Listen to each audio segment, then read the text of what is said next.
A lot of times, I think one of the most important things that sometimes gets forgotten in marketing maybe is that there are a lot of people coming to this party. You've got the brand, you've got a creator influencer, you've got their audience, you've got the needs and changes and whims of the platforms. And so there are a lot of different parties in every equation. Sometimes marketers can forget and just be like, this is the message, this is our product, this is the message we want out there. And they're not thinking about, is this good for the creator? Is this good for their audience or interesting for their audience? Yep. Is this gonna work with how the platform is evolving and how good storytelling takes place on that platform?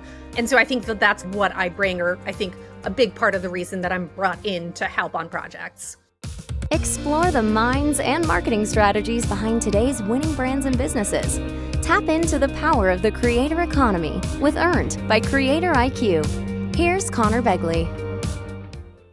Hi, everyone. Welcome to Earned. Today, I've got Lia Haberman on the show. Welcome to the show, Lia. Thank you, Conor. Glad to be here. I think my favorite part about this is we got connected through my own journey creating content online. And you're one of the handful of friends I've made.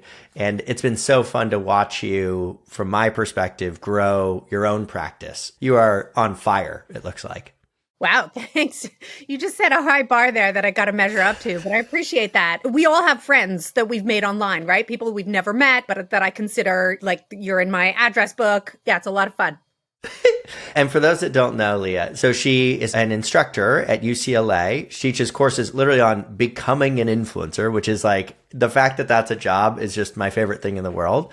Has been a CMO in the past at a variety of brands, spent time at E-News, spent time at Livestrong. That's on the editorial side. And then now a consultant to a bunch of brands that you would know, consultant, advisor, et cetera. And where I got to know her is now publishing on the creator economy, and you've got 10,000+ subscribers on your newsletter. You've got your LinkedIn account that's thousands of people. 15,000, but who's counting? It's just so cool. So I'm excited for today.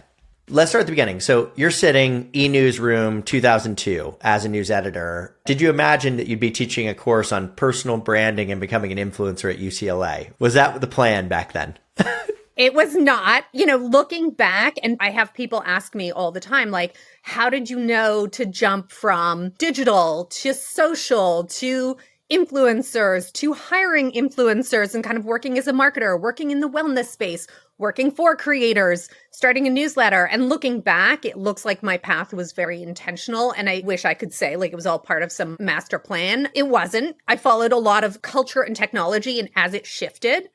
But I think the early things from working at E, and it was such a great time, I think, in the aughts to be working at E, and for a few reasons. Celebrities were the original influencers, right?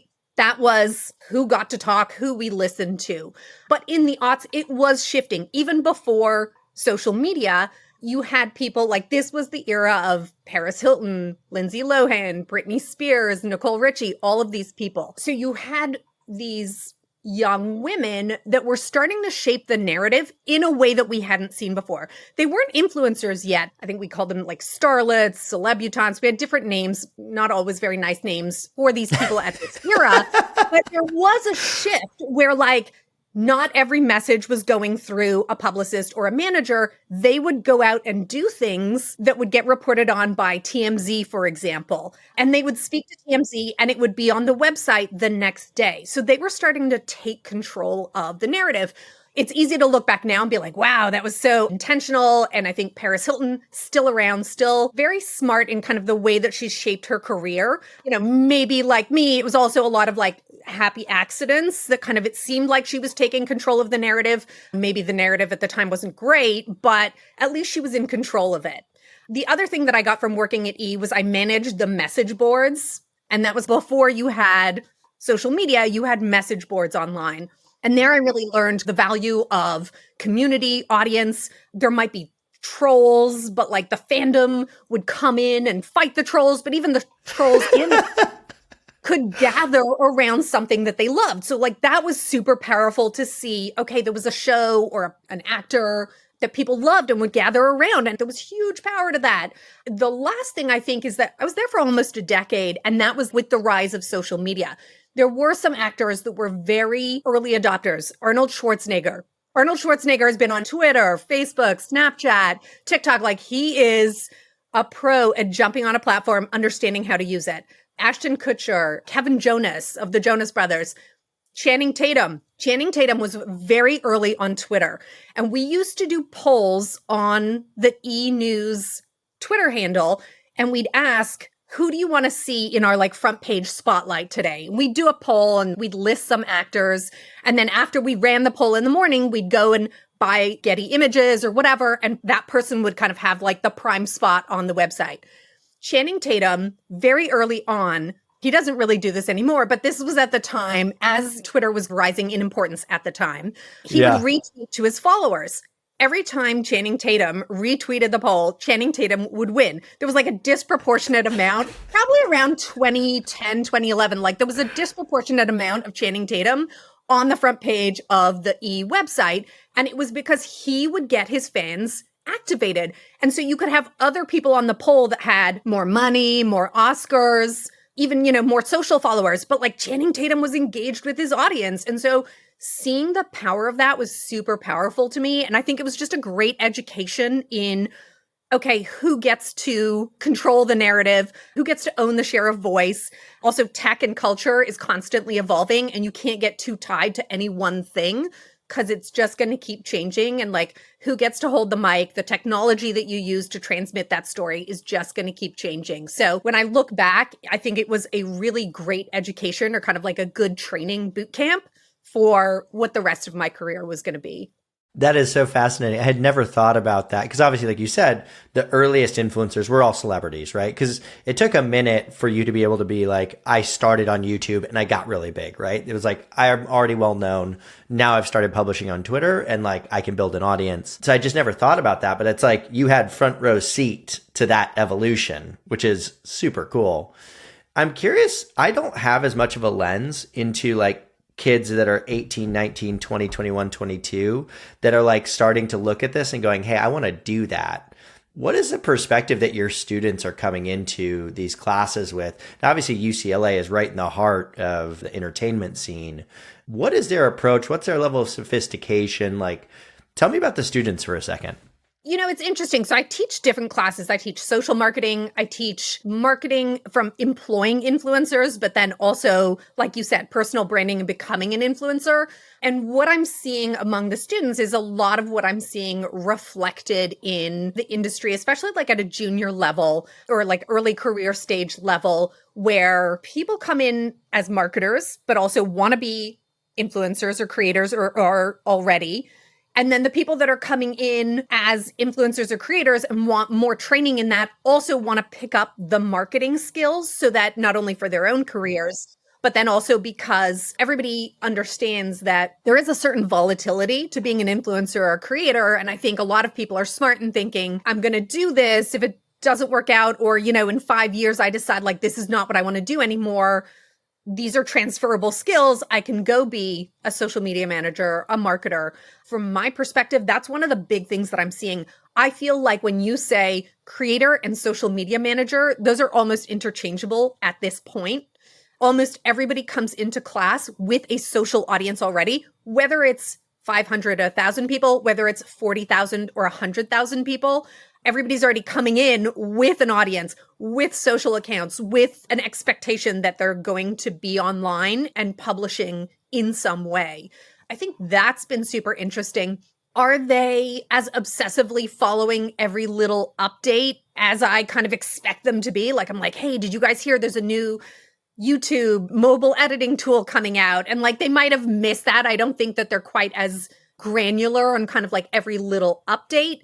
But they're looking at the big themes. They all follow creators. Like everybody follows an influencer, a creator, multiple of them. The other thing I would say too is that people expect to be marketed to. One of the things that I found most shocking is, sometimes we've looked at examples, and this was like 2018, 2019. When I first started there were some blatant examples of influencers who would stage scenarios to sell something. And I think if you Google something like, I think it's like a Listerine campaign that was very early on, there was an influencer who kind of like staged her bedroom for a Listerine campaign. And there were a lot of things that were not very authentic about it. And I was shocked and I thought like, oh, this doesn't ring true. And we all know like authenticity is such a buzzword. And I asked the students about it and they were like, she needs to get paid. It's okay. Like this doesn't offend me. This doesn't bother me that, things are placed just so, or maybe like, why would you have this next to your bed instead of in the bathroom? And it didn't bother them. And that I thought was interesting. And I think is a good lesson to me in talking to students every week is like, put your own biases and judgment aside and really listen to, for me, it's the students, it might be your audience, might be your customers, but like what people are talking about, because a lot of times we come with these preconceived notions of this is the way to do it. This is what consumers want. This is what we should say. This is the technology we should be using. And that might not be the case. And I think that that's a really, really important lesson to learn in like respecting the audience, respecting your community, respecting your customers, and actually listening versus assuming you know the right way to do things. You said it and it like hit me. And I don't know why it's never hit me before, but every person that's coming into your class has an audience on social, some of them very large audiences, which is so weird because you'd forget how many of these influencers, creators, whatever you want to call them, are like really young, right? Like have huge audiences, and that they are thinking about that as just being an integrated part of their life. Like this is just part of my life. That is such a weird concept. I don't know why like every one of those students is thinking that way already at such a young age. And you should assume as an employer, assume that everyone joining your company is probably a nano or micro influencer. And like, how do you harness that to your benefit and consider that an asset versus, I think 10 years ago, maybe we would have thought that was a liability. And now it's an asset. Yeah, I had Peter Hollins on, who's like a very large YouTuber. And he was like really preaching this, like, the people you want running your social are the people that are really good already at running their own social, right? Like running their own accounts. Like you want to hire creators to run your accounts. After we did the interview, he's like, hey, I did a bunch of cuts of your podcast. Is it cool if I use these? And I looked at him like, these are the best cuts we've ever had. I should be hiring him to be running. It's like, this is crazy. Let's talk about a little bit about you as a creator, right? You're watching this whole thing happen. And I think one of my favorite kind of meta concepts, like I just did an interview with Avi, who's the head of influencers at Patreon, longtime talent agent. He's become a really prominent creator economy influencer because I was actually looking at trying to buy. I was like, what's the best creator economy publications that we could go out and buy? And there's some people that are doing a really good job, right? You got The Information's doing a good job. Insider's doing a good job. But then I was like, I think the people that are actually doing the best job are the people, like the individuals, which is like amazing. So I'm curious, what made you decide to start hitting the publish button yourself? And then how did you grow that to tens of thousands of subscribers now? Yeah, so that's a good question. And again, I feel like so much in my career is just kind of like listening, whether you call it social listening or just like listening to what's going on, like in tech and culture. I was on social since essentially like social came around.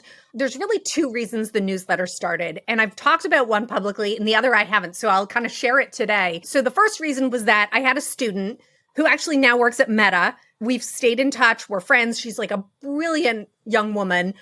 She actually asked me as my class was wrapping up and she said, how am I going to stay on top of all of these things that every week you talk to us about? I start every class with like, have you seen the headlines? This is happening. This is changing. Keep an eye on this.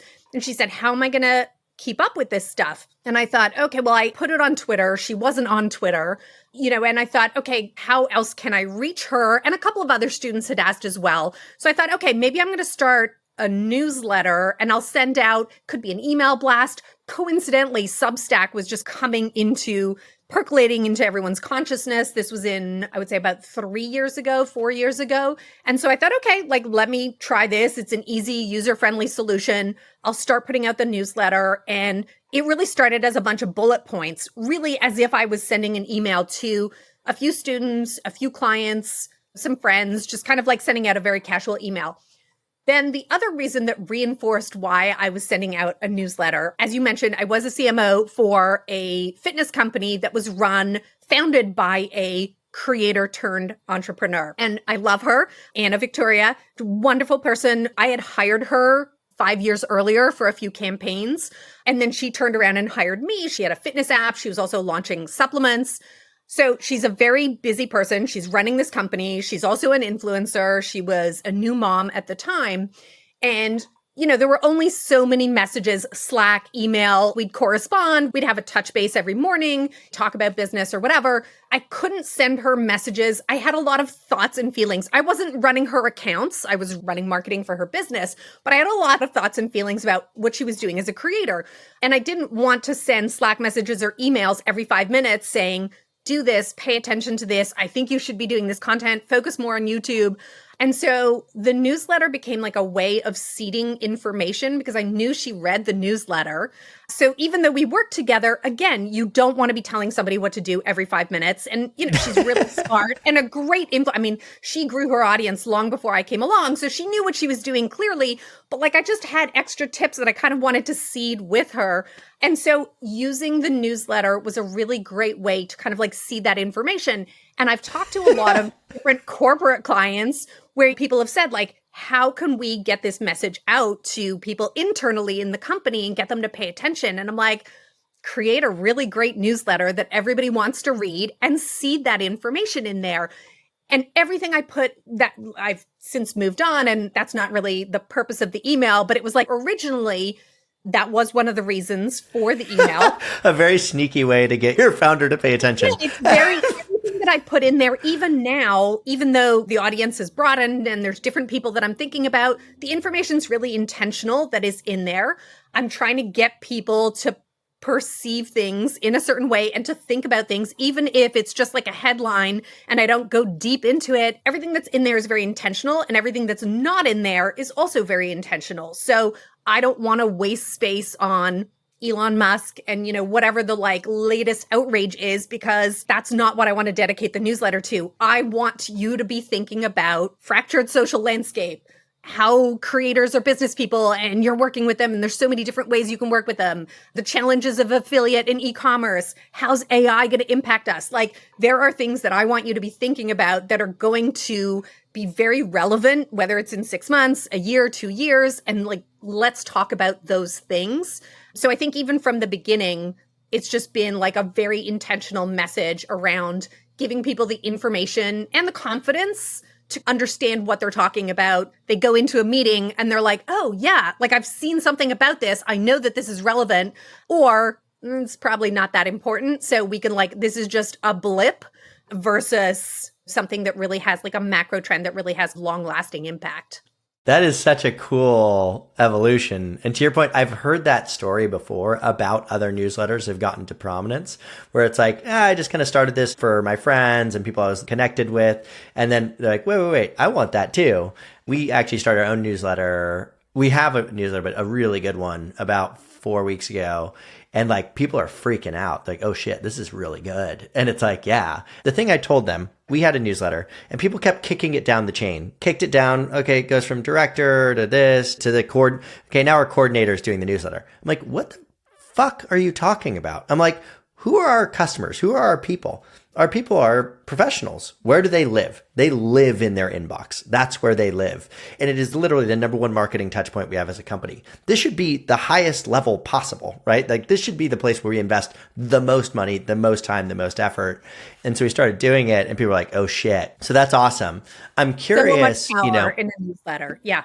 Oh my God, so much power. And do it right, do it well. Obviously, Morning Brew and others have have really brought that to light in terms of how powerful it can be.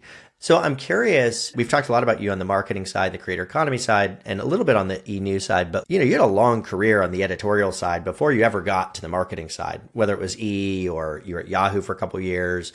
Livestrong was a massive publisher that a lot of people don't really know that well. What did you draw from those experiences that you think helped grow you personally across whether it's email or LinkedIn or Twitter? What were some of those lessons that you learned? I think have a point of view, first of all. And I think especially as a solopreneur, you want to find your voice and really bring something to it that's distinct and unique from what other people are doing.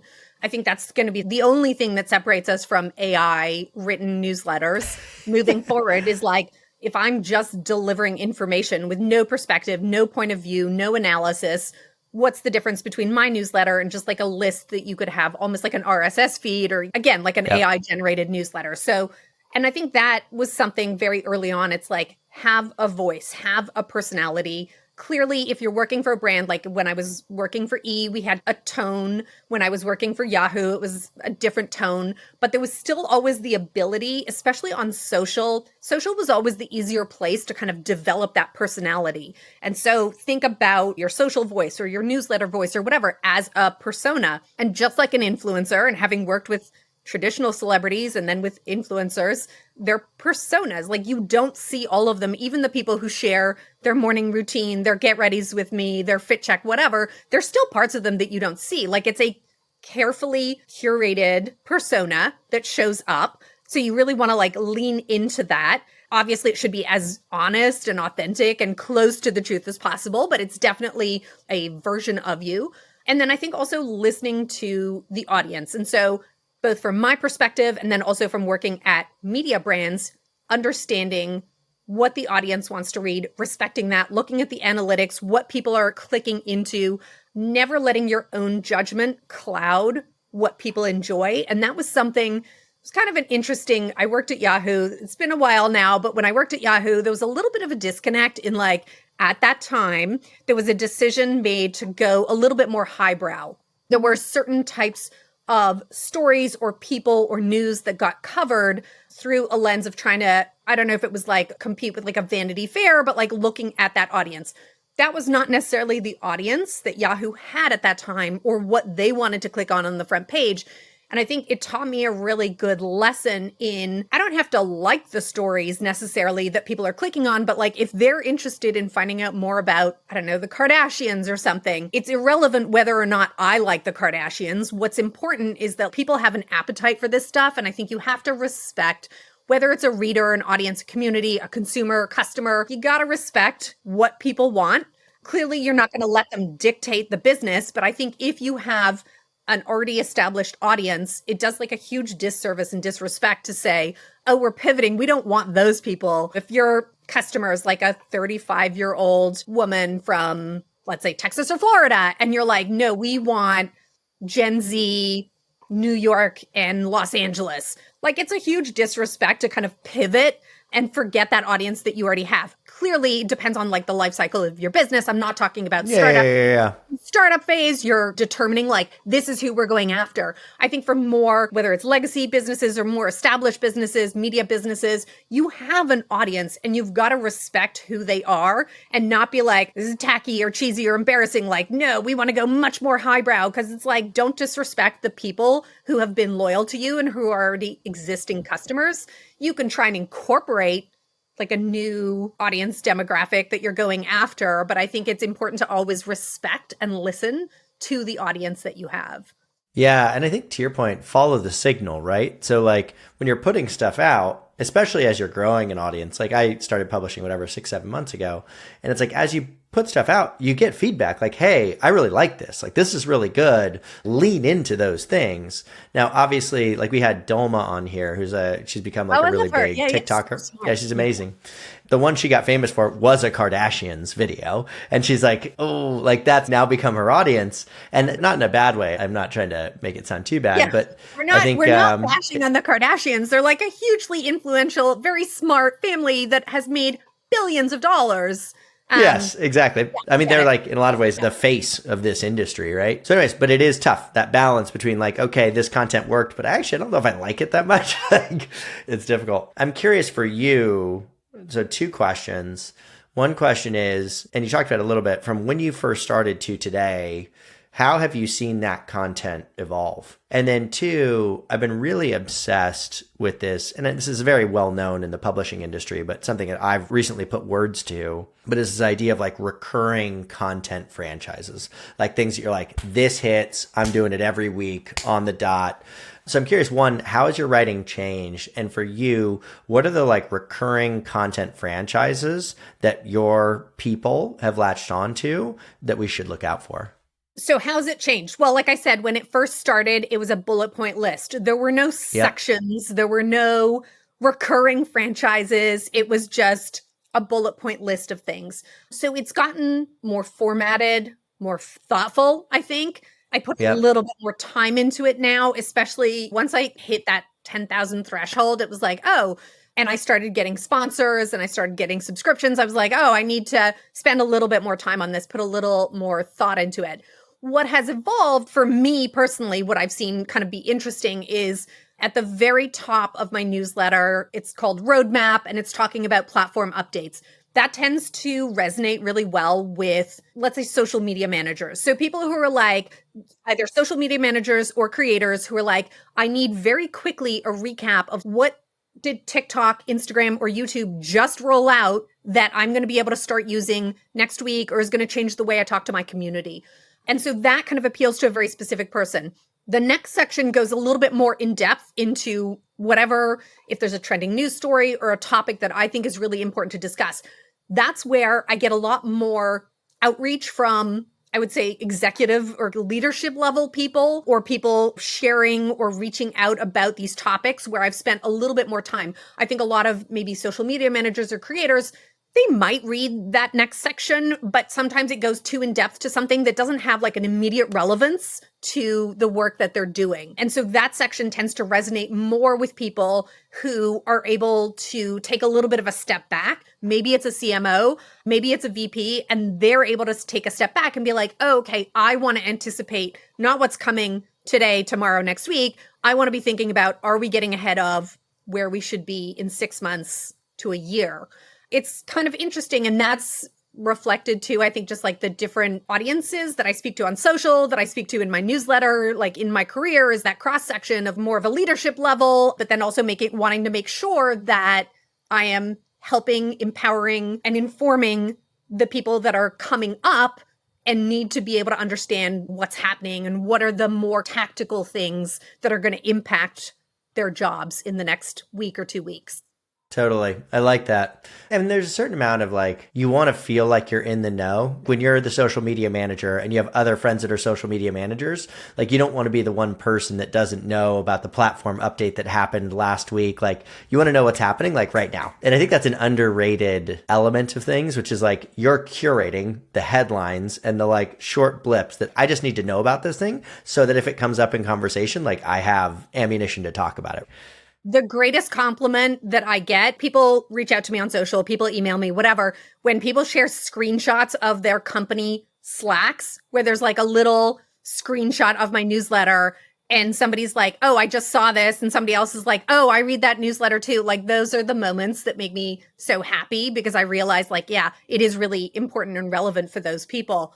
I forgot you had asked a second question, which we didn't really get to. And what did you call it? You called it recurring content franchises, right? Recurring content franchises.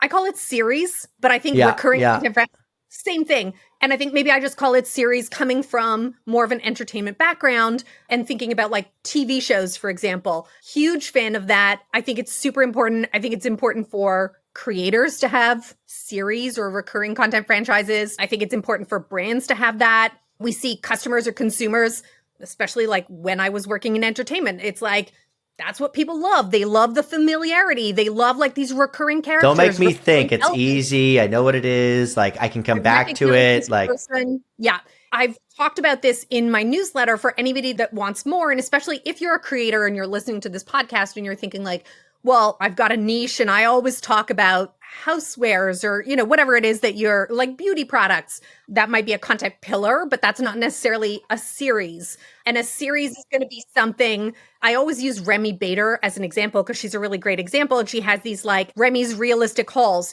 So when you go to Remy Bader on TikTok, on Instagram, there are like consistent themes to her content. She talks about similar things. She posts about events that she goes to, collaborations she's doing, brands, whatever. But then she has this content series, which is Remy's Realistic Hauls, which is where she tries clothes on in a very specific style that, like we said, like people are familiar. As soon as you see her standing there, you're like, oh, it's a Remy Realistic Haul. Yes. I know what I'm in for. I know what to expect. And so for creators, that's the way to think about it. It's going like super granular on a theme that you keep introducing to your content. And I think it's super important. Brands love it too, to be able to market through a creator, through like one of these series, like to be able to own this series. But I think brands can even have series on their own owned and operated channels and think about the audience knows what to expect. It's like a recurring chance to like get our message across. It breeds familiarity, loyalty. It's an opportunity for really great storytelling. It has to be compelling. Like you can't just, not any series is going to do. And you've really got to think about like, what is good storytelling? Who's telling the story? Is it more product integration than maybe product marketing, which tends to work better in series? There's so many opportunities, I think, both on the creator side and the brand side for recurring content series or content franchises. Even my newsletter is like broken into franchises or sections that are kind of like, you get to know like, okay, I've read this. Now I know the next thing that you're going to talk about is this type of topic. And then I'm going to get to bullet point headlines. And then I'm going to get to whatever it is. So it's the way that our minds think, make it easy, make it interesting, make it familiar. I think people get really focused on one-off campaigns, or I need to push this messaging, or I need to focus on this thing. You can actually do that within the confines, like you said, of like, hey, these are my hauls, right? Or whatever, my realistic hauls kind of thing. Everybody has a very small amount of space. Like I only have so much space for knowing Lia. And what do I know Lia for, right? I know Lia for ICYMI, right? Like in case you missed it, right? There's a small number of things I know you for. And so picking out like, these are the things I want to be known for. And that's going to be 70% of my content is this. There's going to be another 30% that's one-off, it's a little bit different, unique, whatever. But like figuring out the things like our podcast, it's the same format, similar design, similar distribution points, different people, different topics, but like there's an order to it and people get used to that and they get comfortable with it, is something that I think a lot of people underestimate when they're creating content. So anyways, love that. You got to think about it like a TV series and just think like you tune in, you expect familiarity, you expect the jingle or the theme music, you expect to see at least one familiar face, you know, even in like White Lotus, for example, it was like, you got Jennifer Coolidge, or there was some sort of something, there was a carry through so that people could be like, oh, I love the first one, I'm going to love this one. Yeah. So one of the things that I think people face as they start to become a prominent creator influencer is like, hey, my audience is growing. Oh, wait, I can start to make some money off this thing.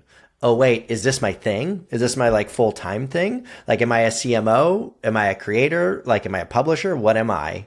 And I'm curious for you how you're thinking about that. Like, is this the plan for a while? Or maybe it's a plan for now and we'll see what happens? Or do you want to go back to the CMO side of things?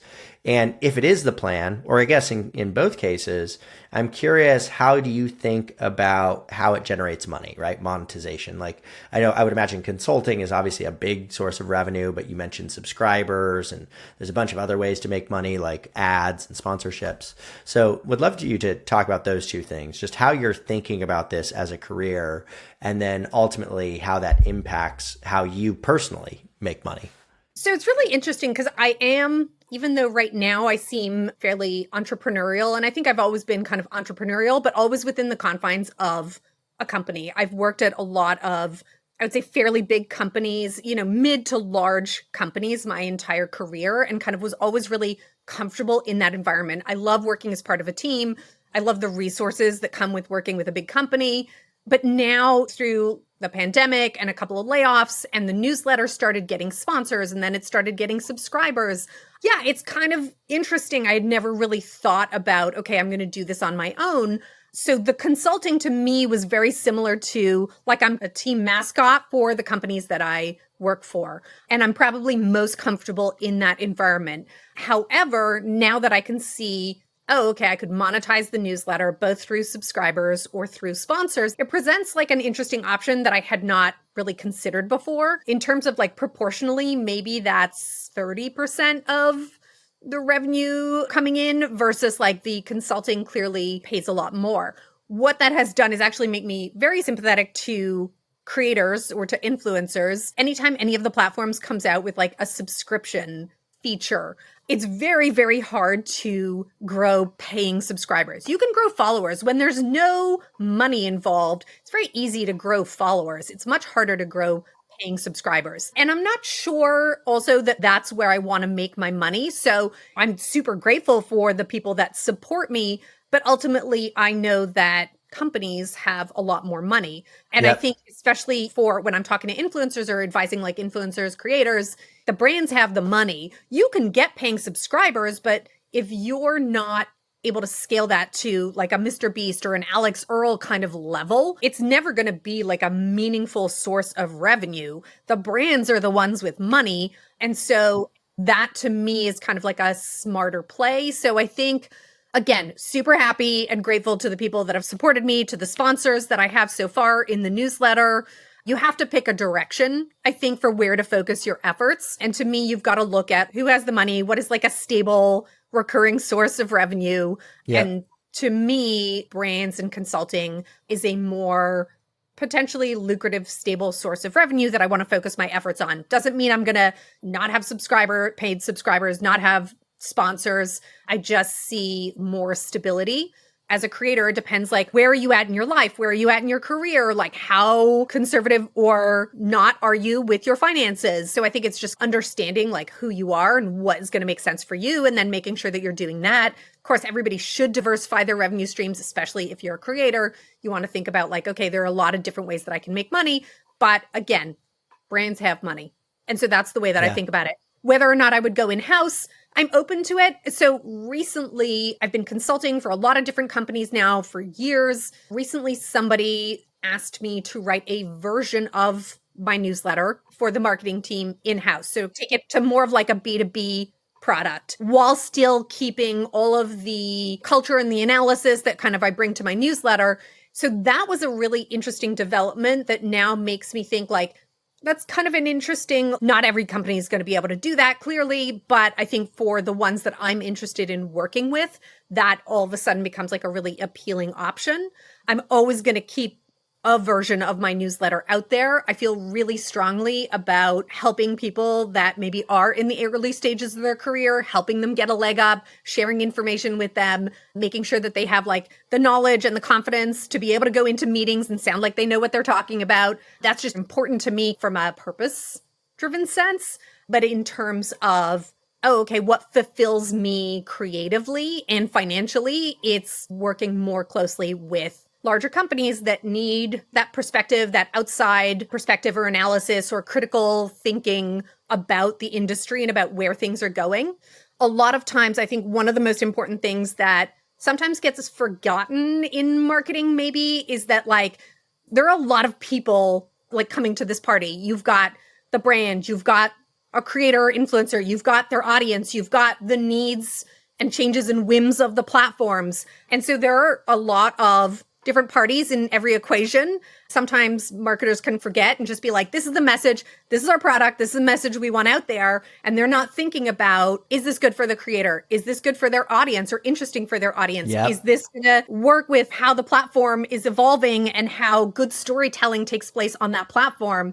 And so I think that that's what I bring, or I think a big part of the reason that I'm brought in to help on projects. Yeah, I mean, we talk a lot about when you're running this initiative, you should think about how this affects their audience, right? And their relationship with their audience. And I think the other thing too there that's kind of misunderstood about this industry is that 95% of the people that create content, including you and me and Avi and every other category, like I remember I was trying to decide on what car to buy. And there's some car dealership in Lincoln, Nebraska that's like doing reviews of every car. And like they are not making money via their content. That is not how they make money, right? They don't directly monetize their audience in that way.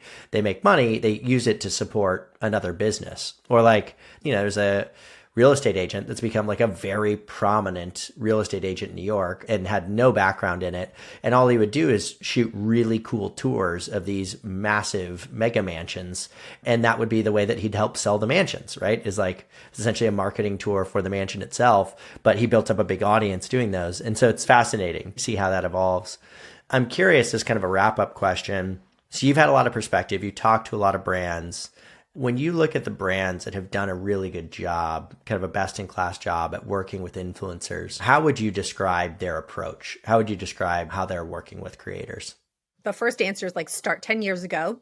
I would say the second answer would be... You can fake that, though. You can hire people that started 10 years ago and they bring their relationships with them. That's a good way to fake it. I think it's important to acknowledge that when you're hiring an influencer, they're not just like a living ad unit. This is essentially like a business partnership.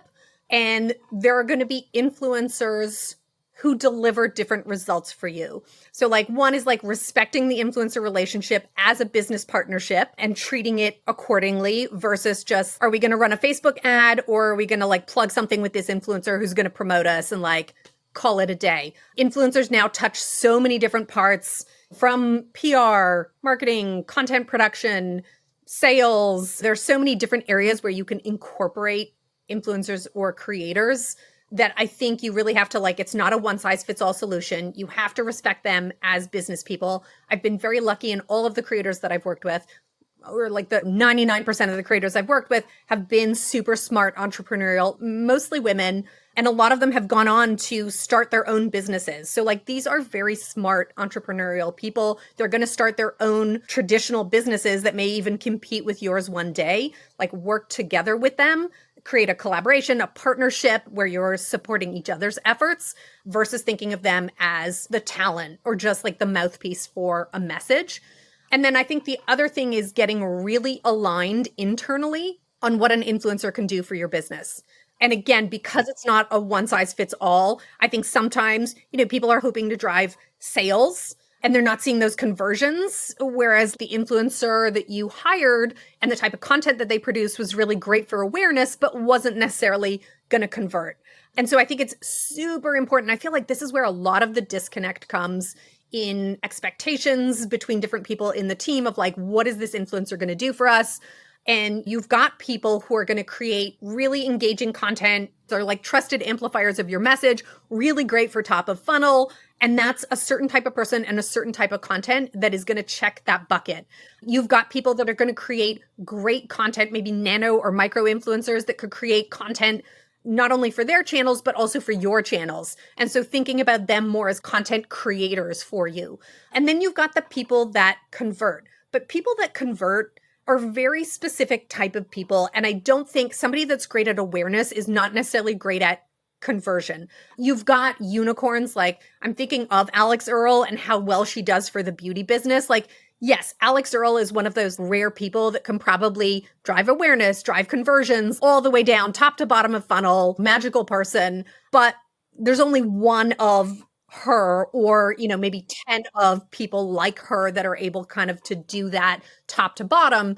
If you're looking for conversions, it's like that's a specific type of person. That is a person who has warmed their audience, has their own product, does unboxing, does product reviews, does recommendations, does affiliates, is already in that world. And so they have an audience that is primed to shop or whatever it is that you're hoping to kind of convert. And so I think you need to look at, is this person already doing this? Do they have a good understanding? And is their audience embracing that? Do they look to this person for recommendations to understand, like, what is the latest and greatest lipstick, pair of shoes, television, headset to buy, whatever it is.